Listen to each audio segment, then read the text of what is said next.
Well, holds and sells for this week. We have a fair few on the who's not list, and Fletcher Sharpe, unfortunately, at 9.28%. Gornski's, Riley Smith up there, Jaden Campbell, CY Wong, all over 2 with Bostock at 1.36 gone. And then Lawson, Purdue, an interesting one as well there, which we will get through as a little bit under that 1%. What I did forget to talk about, though, was Heath Mason and also Scotty Drinkwater. Main reason there, because I go through the percentage in and out, and that usually demonstrates who's interested in certain players. And for the moment, these two are not on lists, and it makes sense why Scotty Drinkwater hasn't been on the big buy list this week, and it's because of the poor scores in that last few weeks. Now, when you're looking at him in round 15 and 16, it's 13 and 31. Now, the 13 did include a HIA game, and he had 2 errors, 4 missed tackles, which wasn't ideal at all in that one. And, just the 116 run meters, which the last 2 weeks have, led to those type of numbers there. A couple of weeks before as well, he's had a little bit less on the kick meter side, which through that section where he was playing really well, from round 6, he went over 100 meters in the kicking all the way through to round 13. His lowest score was an 18 against the Eagles, but he also had 44, 68, 75, a 55, and a 62 in that time. When you're looking at Drinkwater, this is probably the week to buy him, right? More for the fact that no one is jumping on. People are holding if they do own. But priced at 41 now, he's a guy that last year in 2024, he hit a nice average of 49, and that included no goals. Now, this year, he has goals. It is at 2.6, so the worry with him is the losses. Dolphins there, they got spanked 58-4, Roosters 42-8. And if you expect any type of bounce back, then those goals will be there, that 5 or so points in the goals, which will be ideal.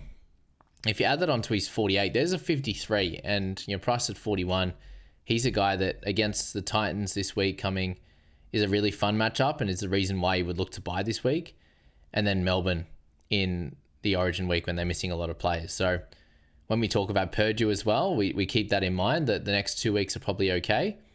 Then it is the Dogs, but then Dolphins again and St. George. So you're really banking on the hope and the fact that the Drinky would get into a position where he is playing better, the team is playing better, and they're keeping in games at least, and or winning some. If they go on a winning streak in any way, shape, or form, he will be the guy to come out and do really well. So I see the upside in Drinky. There's plenty of downside in recent history as well, with 2 scores under 20 in the last 5 and a 31 in there as well. Before that, he was pretty consistent. He was getting a decent amount of goals as the team was okay. If they keep falling off, then he should have a fair few low scores, given he's more of the attacking weapon. There's not much on the defensive side for him, as you can tell by the 2.4 missed tackles a game. But it's definitely a fun punt, and it's something that I'm thinking about. If things go poorly with Loops, I might look to buy him that tad bit later in the week there in that final game. So an interesting player to look at, definitely. And then Mason at 318, he's probably going to get the month there. But when you're looking at him, did score fairly well in those few games in the back end of last year. He has Manly, Roosters, Warriors, and Titans in the games that he's likely going to play for Buller at fullback. I don't mind it. It's not the worst pick to have someone actually playing fullback at 318k. So if you are interested, or if it's something on your mind as a potential guide this week, instead of going for a Jed Stewart at a cheaper price, you could go for Mason. You can get the 4 weeks out of until we get to sort of round 21 or something like that, and around 20, then he'll be done and of no real importance or need in your side. So that would be a really easy one to climb into this week as well, is Heath Mason. Now, let's move along to our next legend on the list is Fletcher Sharpe. Unfortunately for him, with the injury, it looks like he could be out for more than a month, could be out for the rest of the season. So hopefully he's okay and has a swift recovery. But if you don't own right now at 712k, he is the sell, and most people are going to Karaz. Now, if you already have Jacob in your side, then he still needs to be sold. There's no point holding on to that trade, because every week you keep him as a hold, it's wasted points, especially at this price. You could get another guy that could hit a massive score or get you a 50 odd or something like that to be very helpful in your team. So move him on this week. Riley Smith at 550. He served a really nice purpose in our sides.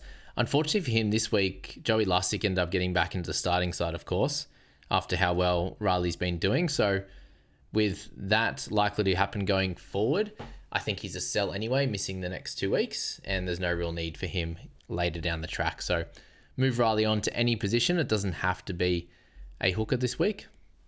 Hayden Campbell at 677k. He is an easy hold. Yes, the break-even's high, but you're getting him priced at 50 now with what was close to a 60 average prior to the injury. So he has upside on his price very clearly. He's one of the best halves. He's going to be one of the best wing fullbacks for the rest of the season. And once round 18's out of the way, he has a clean run of games and shouldn't miss any, with 2 games there against the Tigers, as an example, in that final 9 games, which is awesome. So Campbell must hold this week. It would be a waste of a trade to move him on. Yes, missing 2 weeks, but there's other guys that are going to miss at least 1 week and then nowhere near the quality of Hayden Campbell. Siwa Wong, 628k for him there. He's going to be out 4 to 6 weeks with his MCL, so a definite sell given he's not going to be one of the top tier edges through the back end of the year. Move on, Siwa Wong. And there's lots of options at a cheaper price. You would have just seen the Best Buys video. Go check that one out. Timestamps are in there ready to go. So see who you would like to buy at the certain prices that are available for your team and what position you do need. And that's the thing to consider with the holds and the sells, guys, is which position you may need to keep. I'm going to talk about guys like Hosking, Aitken near the end, and they may help you in round 18. And you do have to consider guys like Koloamatangi. I mentioned him in the earlier video just as a clear hold. This week, people are looking to buy, and I understand. I think you can probably wait, given I think he's about a 50-50 chance to make Origin. So with him potentially making Origin, you may need that extra edge or mid to cover in round 18. Now, Bostock at 442k, unfortunately the ACL injury, so move him on. It doesn't have to be this week at this price point, but if you want to use him to go to a Latu Fainu or one of the other cheaper guys, or if you have a couple 100k, whatever it's going to be, and go up, you can go straight swap to Turbo. You can go up a little bit to get to Walsh and these types of players as well. So there are guys at his price point or near it that could be very helpful for your team. Now, Lawson at 266, it's an interesting one because he is a sell in general, but at that price point, do you want to bother with changing him to another cheapie or do you have a cash to go up? Look, if you can go maybe to like a Turbo or to a Walsh or something like that with not too much extra cash, I think that could be a really cool play. Holding is completely fine as well, given it, it's just not a price point that's going to hurt you too much. Like some people are like, oh, I need a hooker next week, or I'm just going to go a cheap wing fullback. And that's all well and good to get that 20 or 30, but is it worth, or 40 if it goes well, but is it worth the trade to move on from a cheap guy to another that may not actually give you all the benefit that you want and waste the trade? Uses that trade that you could use in another section, and it's not like you're going to cash down Lawson. So it would be just another trade if an injury pops up, or to be able to get another mid-range or a gun type player. Now, Purdue, I think if you need the centre next week, you hold. He's gone back to centre, where I think he can do pretty well over the next few weeks. And with Clifford back, they seem to play a lot better as a team. So I'm hoping that's the case for my Cowboys. And if you're an owner of Drinkwater or Purdue, that's all you could have hope for, is the team that actually plays okay and doesn't get spanked. If you don't need him in your side at centre next week, then I do understand the sell, and I would push you down that track, given he's not really going to be a keeper. And yes, he could have the odd good score there, but how much is he actually going to help you, and is he going to move the needle to build you high scores during weeks? Not likely, and not often. So yeah, an easy sell, but an easy hold at the same time.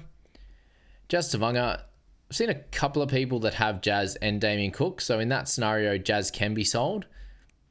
Most people will probably look to move him on in round 19 anyway. So I understand that. But personally myself, I sit in a situation where I need him for my round 18 hooker, and then I'll make my decision from there. So you can do a similar thing.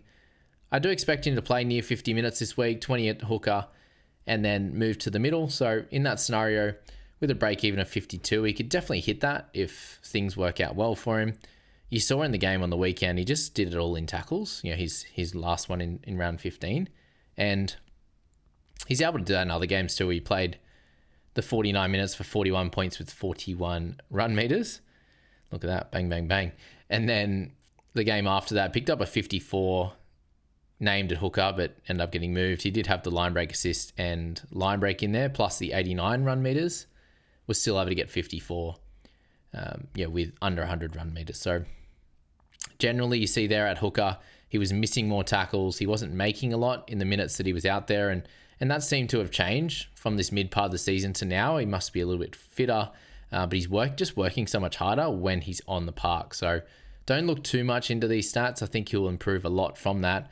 Running a little bit, but just the tackle numbers will be a lot better. So an easy hold, but an easy sell if you are in that scenario, or just wait till round 19. For Hubner, at 440, he served his purpose, guys. I doubt he's going to be of relevance to you guys next week. And they've also got a lot of their good players back. So Hubner, an easy sell at the moment. Hamish Stewart at 509k. He is on the bench again, so that's just in the bin. And at 509k, there's lots of guys in that the centres, the wing fullback, the half position that you can go to very easily. Compared to other weeks, there's actually some options down there. And that's the way I'd play. You don't want him to keep losing cash if he comes out and gets a 16 or 20 and loses another 40 odd K, and all the gains that you got on him will be gone. So just make sure you sell Hamish Stewart. King-Togia, people are moving on from, and with the low break even, I don't see any reason to do so. 30 or 27 or 46 his last three, and just has that one low score in that game against the Broncos where he just had a bit of a shocker. 5 missed tackles, 1 error. Hardly ran the footy. Did have a try assist in that one, but just penalties and everything else involved there. In the other games, he's defended a lot better, making 20 plus tackles. I'd be running at him too, given he's a youngster in the league. So I think he'll be fine this week against Para, and I'll just be looping him the following week. So no real reason to sell him. If he gets up to 400k, then maybe you could use him as a cash out, which is a chance if he goes 40 odd again, which isn't crazy. So yeah, I think it's an easy hold. Halasima, I mentioned about Laban as a potential buy, and Halasima moved back to the bench with a 43 break even. You see there, still the odd decent score, but when he's on the interchange, he has to score a try and get involved in that type of work to get near the break even. Now, it's not a priority sell, but you can see here, the odd game he'll play second row. It won't matter with Kurt Capewell being out for round 18 because they have a bye anyway. You can see there's some decent scores. So he's not a priority trade out, but definitely one over the next month that you'll want to move on from. Hosking at 563. Priced at 42 there. The break even is 53. So it's not, or somewhere there. It's not exactly perfect, but somewhere in the mid 50s. And that's fine. He's got 42, 47, 41, I can't believe it, and a 37. So it's just been gross, but we know that he has 50s in him. And, the 4 games before that, in decent minutes, he was able to hit 50 plus. And we've seen it over the years. The start of last year is great as well. So he definitely has the ability to improve. He's going to get plenty of traffic down his side with Lucas running at him. So should be plenty of tackles this week, and that's what I'm banking on, that he can get into the 40s like last week, but not have 5 missed tackles, and get the odd TB, some decent running meters as well, and should get 80 minutes. So an easy hold, but longer term, it will definitely be a sell. Let's go to you and Aitken as well before we get to the last two. And a big thanks to everyone for jumping in and listening to the advice. If you are interested in the private group, guys, it's still $25 for the remainder of the season. Gets you the NBL and also the BBL Supercoach stuff as well if you want to get around that. So, and just a big support for me. So thanks so much for doing that. It's all in the description on how to join and get that one-on-one advice. But you and Aitken there at 652. He's averaging 48.5 for the season. Yes, it's all different at second row, because if you look at 2025 in the actual position of second row, you're seeing a 57 average, which does include that one low game of 41 there a couple of weeks ago, and then got moved to center. So when he actually plays on the edge, he usually scores over 50. And that's the exciting thing for me this week, and why I think that he's more of an easier hold over Hosking. The price point is very different, clearly, but yeah, he's someone that I would tempted to try and sell just at the price, but with injuries, we haven't needed to now. So Hosking's still an easier sell over Aitken, given the quality that he does possess and the 80-minute role when he's safe in that and they don't have any injuries. And with the team full strength now, he gets to keep that edge role. Now, Sandon Smith at 431, you could easily hold for a looper next week. You could also sell him to Fainu if that's what you're thinking as well. I think that's fine. He has sat 20s and 30 odds. He did come off early. Looks like he's okay, but does have the buy. So if you want to use him as a sell on that buy, definitely him over Savala is the play. And then Isaiah Iongi at 496,000. He seems like a pretty easy hold this week against the Dragons, and then you can decide next week, which is probably what I'll look to do at this 496k price point, and make my decision likely on a wing fullback next week. Or if I pick up a lot of those players, I'll just use him either as just a hold in that week and then decide from there, or use him to buy someone from another position. In 3 of the last 4 weeks, he's gone over 45, which is great. And therefore, it's just an easy hold against the Dragons. I'll be playing him this week. I've got too many out to worry about it. So that's where I'm looking at it with Isaiah Iongi. So that's the holds and the sells, guys, for this week. Timestamps I'll pop up on there as well. But shorter and sharper this week with those guys. Most of them are plays we've been talking about for a while.